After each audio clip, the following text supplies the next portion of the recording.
ఇటీవల అస్వస్థతకు గురై శస్త్రచికిత్స చేయించుకున్న AP deputy CM Pawan Kalyan త్వరగా కోలుకోవాలంటూ ప్రత్యేక పూజలు చేశారు జన సైనికులు.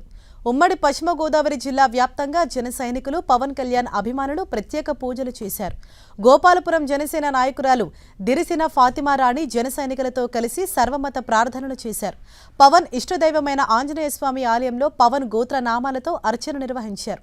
ప్రముఖ సయ్యద్ బాజీ దర్గా మసీదులో ప్రార్థనలు చేయించారు. అలాగే ప్రముఖ క్రైస్తవ చర్చిలలో మోకాళ్లపై వెళ్లి పవన్ కళ్యాణ్ ఆరోగ్యం వెంటనే మెరుగుపడాలని కోరుతూ కొవ్వొత్తులు వెలిగించి ప్రత్యేక ప్రార్థనలు చేశారు.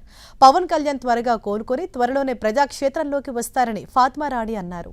త్వరగా కోలుకోవాలని ఈ ఉమ్మడి పశ్చిమ గోదావరి జిల్లాలో మేము ప్రత్యేకంగా ప్రార్థనలు నిర్వహించాం.